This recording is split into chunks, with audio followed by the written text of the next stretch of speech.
Room number 307। एक लड़का था, आर्यन। उसे और उसके दोस्त विवान को नई नई जगहों को एक्सप्लोर करने का बहुत शौक था। लेकिन वो सिर्फ घूमने के लिए नहीं जाते थे। उन्हें उन जगहों की तलाश रहती थी जहां लोग जाने से डरते थे। वीरान इमारतें, बंद पड़े होटल और ऐसी जगहें जिनके बारे में अजीब कहानियां सुनने को मिलती थीं। यही उनका असली शौक था। उनका एक छोटा सा यूट्यूब चैनल भी था जहां वे अपनी हर एक्सप्लोरेशन रिकॉर्ड करते थे।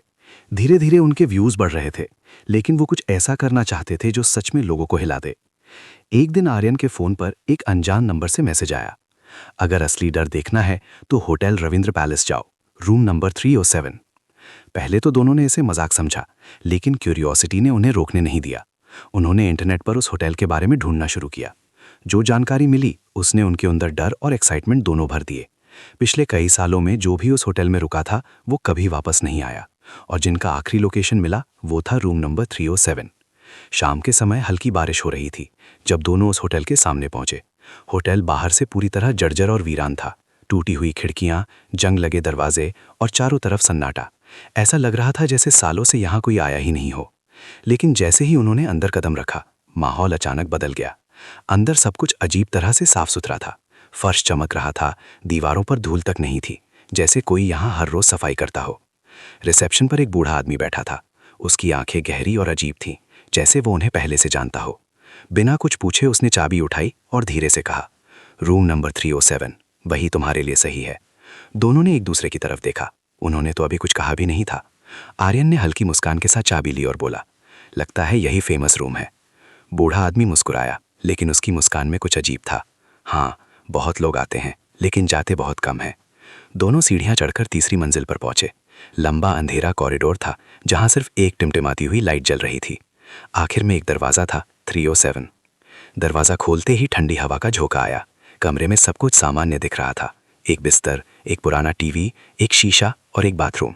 लेकिन अंदर आते ही दोनों को एक अजीब सा एहसास होने लगा, जैसे कोई उन्हें देख रहा हो।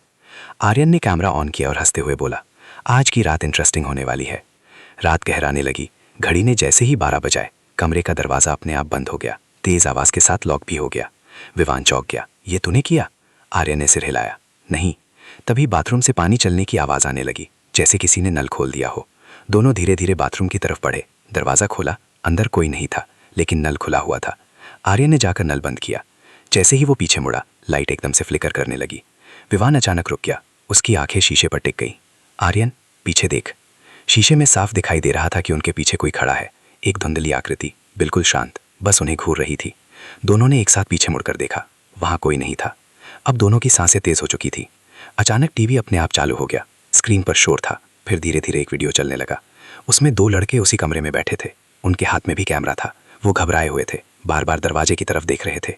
विवान ने धीरे से कहा, ये हम जैसे लग रहे हैं।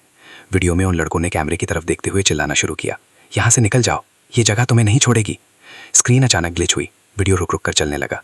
फिर अचानक उनके चेहरे बदल गए, खून से लथपथ, आंखें पूरी काली। विवान पीछे हट गया। ये हम हैं आर्यन, ये हम ही हैं। आर्यन अब चुप था। उसके चेहरे पर डर साफ दिख रहा था।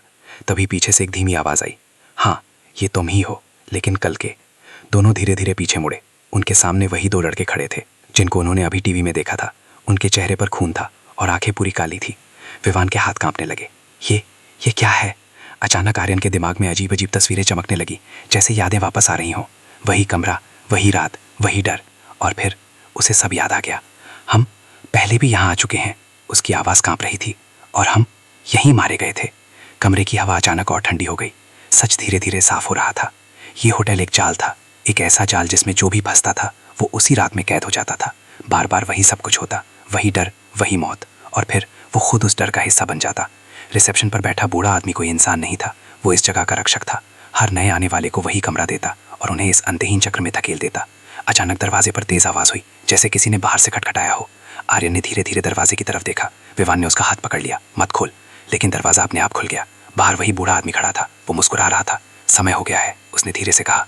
अगले ही पल कमरे की लाइट बंद हो गई और एक तेज चीख गुंजी। अगली सुबह दो नए लड़के होटल के बाहर खड़े थे। उनके हाथ में कैमरा था। वो हंसते हुए अंदर गए।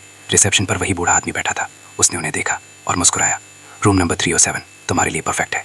सीढ़ियों के अंधेरे कोने में दो परछाइयां खड़ी थीं, आर्यन और विवान, काली आंखों के साथ, बिल्कुल चुप, अपने अगले शिकार का इंतजार करते हुए।